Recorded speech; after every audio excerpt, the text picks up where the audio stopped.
تو پاکستان کے لیے، پاکستان کے سیکیورٹی اداروں اور پاکستان کے انٹیلیجنس کے لیے اعزاز کی بات ہے، کامیاب آپریشن اور داعش کا سب سے خطرناک یوکرین اور رشیا کی جاری جنگ۔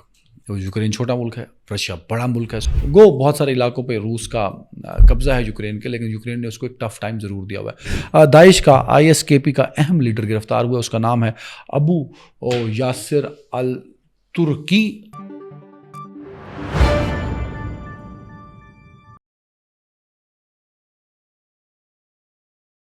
جی، آزاد خبر کے ساتھ میں عدنان حیدر۔ 3 اہم سٹوریز پہ بات کریں گے۔ ایک تو پاکستان کے لیے، پاکستان کے سیکیورٹی اداروں اور پاکستان کے انٹیلیجنس کے لیے اعزاز کی بات ہے، کامیاب آپریشن اور داعش کا سب سے خطرناک اور بڑی جو مین لیڈرشپ ہے اس میں اس کا رکن پاکستان انٹیلیجنس اور سیکیورٹی اداروں نے گرفتار کیا، اس پہ ہم بات کریں گے۔ دوسرا ہم بات کریں گے یوکرین اور رشیا کی جاری جنگ۔ یوکرین چھوٹا ملک ہے، رشیا بڑا ملک ہے، سپر پاور اپنے آپ کو کہتا ہے، اور آف کورس اس کے پاس ایک بڑی فورس ہے اور جنگی ہتھیاروں کا مطلب بہت بڑا پروڈیوسر بھی ہے وہ، اور اس کی افواج کو دنیا کی ماڈرن افواج میں شمار کیا جاتا ہے۔ تو بہت عرصے سے بہت سارے علاقوں پہ روس کا قبضہ ہے یوکرین کے، لیکن یوکرین نے اس کو ایک ٹف ٹائم ضرور دیا ہوا ہے۔ یوکرین نے ہزاروں کلومیٹر روس کے اندر گھس کے روس کو مارا ہے، تو اس پہ ہم بات کریں گے، اور بلینز آف ڈالر کے جہاز تباہ کر دیے۔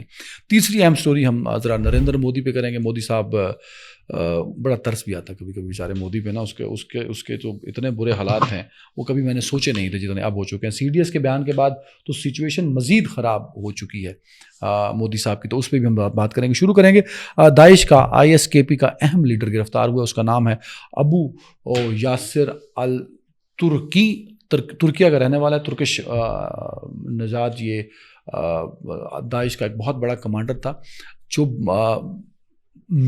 جو اس کا کام تھا داعش کے اندر، ISKP کے اندر، وہ میڈیا کو دیکھنا تھا اور لاجسٹک کو سنبھالنا تھا۔ میڈیا کے اندر یہ انگلش اور ترکش زبانوں کا سپوکس پرسن تھا، انگلش پروپیگنڈا پہ یہ کام کرتا تھا، اور اس کی جو میجر ڈیوٹی تھی وہ سینٹرل ایشیا سے اور یورپ سے ریکروٹمنٹ تھی لوگوں کی۔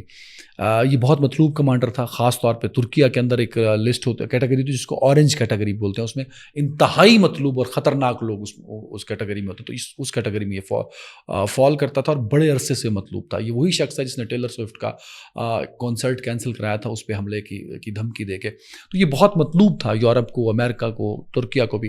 تو ترکش انٹیلیجنس ایجنسی، نیشنل ان کی انٹیلیجنس ایجنسی جس کو MIT کہتے ہیں، اس نے پاکستان کے انٹیلیجنس ایجنسی کو رپورٹ دی، اور اس کے بعد پاکستان کے انٹیلیجنس اداروں نے صرف 4 سے 5 دن کے اندر یہ آپریشن کیا اور اس کو لوکیٹ کرتے ہوئے گرفتار کیا۔ اب میں لوکیشن نہیں بتا سکتا due to some reasons, but یہ افغانستان اور پاکستان کا بارڈر بنتا ہے، اور کہا جاتا ہے کہ افغانستان کے اندر رہ کر بھرپور متحرک تھا۔ اس کا کام یہ تھا کہ یہ کوآرڈینیٹ کرتا تھا جو داعش کے مختلف اٹیکس ہوتے تھے، خاص طور پہ یورپ پہ، سینٹرل ایشیا میں، اور ISKP کے مختلف زونز کے اندر۔ اس گرفتاری کے بعد داعش کو کیونکہ اس سے پہلے بھی ہم نے گرفتاریاں کی، یا جب ہمیں مختلف ملکوں سے انٹیلیجنس رپورٹس آئیں، اور اس کے بعد پاکستان نے 5-6 اہم دہشت گردوں کو جو داعش سے جن کا تعلق تھا ان کو پکڑا۔ مولوی شریف اللہ، جس کی ٹرمپ نے جس پر پاکستان کی تعریف بھی کی، شکریہ بھی ادا کیا، وہ ایک انتہائی خطرناک دہشت گرد تھا جو کہ ماسٹر مائنڈ تھا ایبے گیٹ کابل ایئرپورٹ کا۔ اس کو پاکستان نے کچھ دنوں میں گرفتار کیا اور امریکہ کے حوالے کر دیا۔ کچھ اور لوگ گرفتار ہوئے، وہ ان مطلوبہ ملکوں کو دے دیے گئے۔ تو پاکستان کے انٹیلیجنس اور سیکورٹی اداروں کی یہ بھرپور اور بہترین کاروائیاں ہیں اگینسٹ دنیا کی خطرناک ترین متحرک دہشت گرد تنظیم داعش کے حوالے سے۔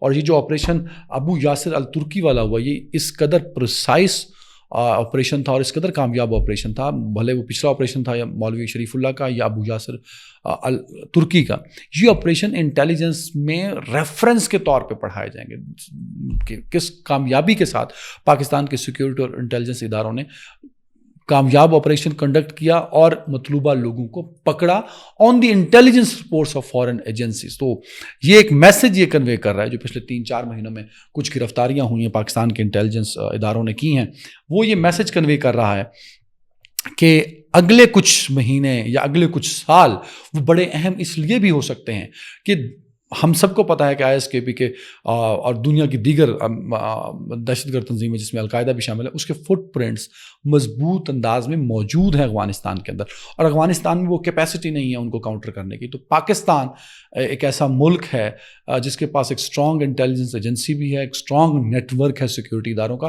تو وہ تمام آپریشنس کرنے کی کیپیسٹی رکھتا ہے, اور آف کورس پاکستان نے اس کی ڈلیوری بھی دی ہے.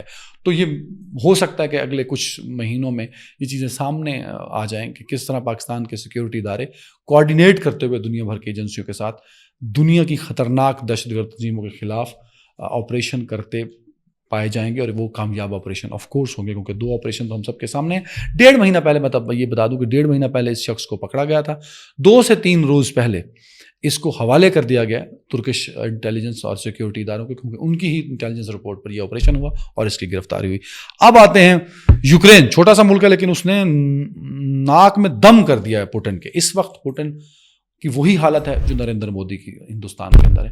مطلب کوئی سوچ نہیں سکتا تھا کہ اس طرح کا خوفناک حملہ ہوگا. جہاں یہ حملہ ہوا ہے وہ یوکرین سے کوئی 2,500 کلومیٹر کی دوری پر ہے, ڈرونز کے ذریعے ہٹ کیا گیا. اب ڈرون 2,500 کلومیٹر اڑ کے نہیں آئے, ڈرون ٹرکوں میں تھے, ٹرکوں سے نکلے اور کنٹرول ہو رہے تھے کیو سے وایا سیٹلائٹ اور سگنلز کے ذریعے, اور وہاں سے کنٹرول کر کے جہازوں کو جو کہ ایئر بیس پہ موجود تھے. اور یہ روس کی سیکیور اور اہم ایئر بیس ہے جہاں پہ یوکرینین ڈرونز اٹیک ہوئے ہیں. اب یہ ڈرونز وہاں پہ پہنچے کیسے؟ 2,500 پونے 300,000 کلومیٹر سفر کر کے ٹرکوں میں جہاں یہ ڈرونز یہاں پہنچے, پھر ٹرکوں کی چھت کھلی اور وہاں سے باہر نکل کے انہوں نے کھڑے ہوئے جہازوں کو, بمبار اور فائٹر جیٹس کو اور ٹارگٹ کیا اور انہیں تباہ و برباد کر دیا. لگ بھگ تو نہیں, خیر اس کو صحیح رپورٹس نہیں آ پا رہی, بٹ یہ ضرور بتایا جا رہا ہے کہ یہ بلینز آف ڈالر, کچھ اسے 8 بلین کا کہہ رہے ہیں, کچھ 5 کا, کچھ 10 کا, پر بلینز آف ڈالرز کا نقصان یوکرین نے کیا. اور یوکرین نے چیلنج کیا ہے روس کو کہ تم تو بھائی بڑے دعوے کرتے ہو, میری تو یہ انٹیلیجنس ایجنسی ہے, میرے پاس تو دنیا کی بہترین فورس ہے. اور یہ بھی کہا جاتا ہے کہ اگر ہم روس کی فورس کی بات کرتے ہیں, فوج کی بات کرتے ہیں, تو وہ شاید امریکہ سے بھی کئی جگہوں پہ امریکہ سے بھی آگے نکل جاتے ہیں. جیسے ہم ایٹمی ہتھیاروں کی بات کرتے ہیں, روس کے پاس 5,000 سے زائد ایٹمی ہتھیار ہیں, فائٹر جیٹس بہت زیادہ ہیں, ویل اکوپڈ ان کی فورسز ہیں. تو اتنا بڑا فیلئر کہ چھوٹے سے ملک کے لوگ آتے ہیں, وہ ٹرکوں میں جہاں اپنے ڈرونز رکھتے ہیں اور اندر گھس کے آ کے مار دیتے ہیں. تو اس وقت سچویشن بڑی امبیرسنگ ہے. اطلاعات یہ ہیں کہ اس امبیرسمنٹ کو کم کرنے کے لیے روس کے صدر ولادیمیر پوٹن ایک بڑا حملہ کر سکتے ہیں. خدا نخواستہ یہ حملہ ہوا تو جیسے آج برٹش پرائم منسٹر نے کہا تھا کہ ہم اپنی فوج کو مزید اکوپڈ اس لیے کر رہے ہیں کہ ہم حالت جنگ میں ہیں, we are in war like situation, یہ جملہ انہوں نے بولا. سو وہاں سے برٹن تیار ہیں, جرمنی اور فرانس اپنی تیاری کر کے بیٹھے ہیں, پورا نیٹو الگ سے اپنی تیاری کر کے بیٹھا. تو یہ جو سچویشن ڈیولپ ہو رہی ہے, اگر خدا نخواستہ ایگزیکیوٹ ہو گئی, جس کا آغاز خود زیلنسکی نے کیا اس طرح کا حملہ کر کے, تو اس کا امپیکٹ صرف وہاں نہیں رہے گا, وہ پوری دنیا پہ جائے گا اور پوری دنیا کی معاشی حالت خراب ہو سکتی ہے, کلائمیٹ پہ اس کا بڑا امپیکٹ ہو سکتا ہے. تو حالات خطرناک حد تک خراب ہو سکتے ہیں.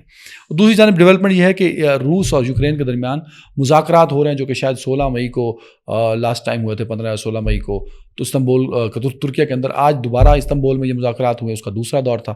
اس سے کچھ گھنٹے پہلے یہ حملہ بھی ہو چکا تھا, لیکن مذاکرات ضرور ہوئے ہیں.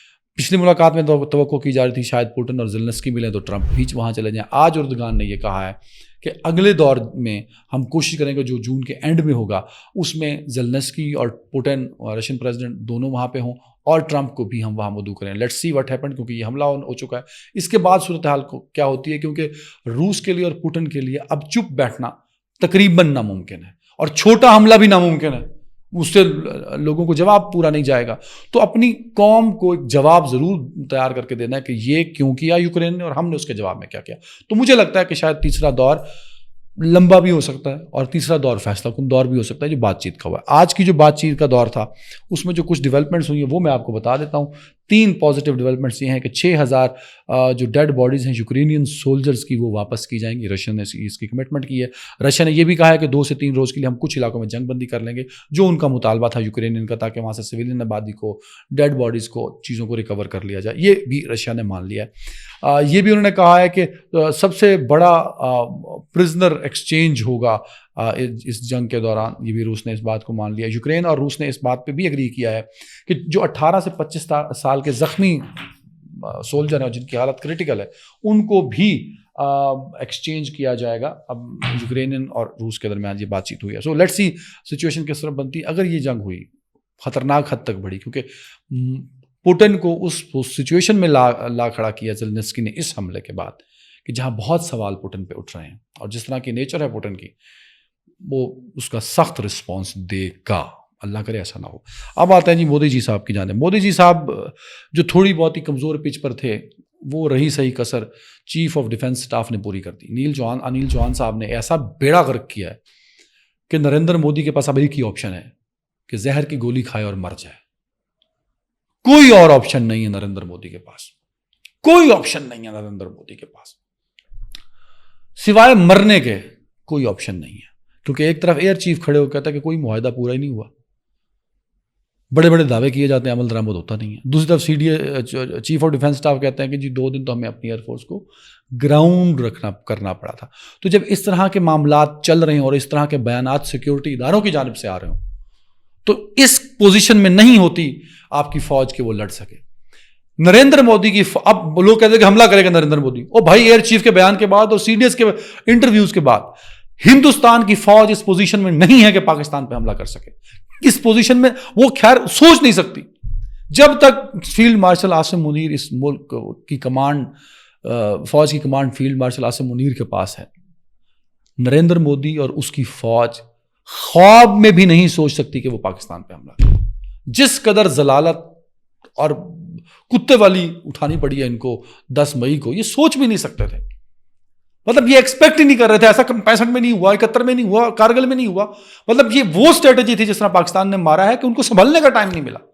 اور اب جس طرح کے بیانات آ رہے ہیں، مودی صاحب اس پوزیشن میں نہیں ہے، پوری اپوزیشن کھڑی ہو گئی ہے کہ مودی صاحب جواب دو۔ سی ڈی ایس کے بیان پہ اسپیشل سیشن بلانے کا کہا ہے کانگریس نے۔ سو مودی کے پاس کوئی آپشن نہیں ہے سوائے مر جانے کے۔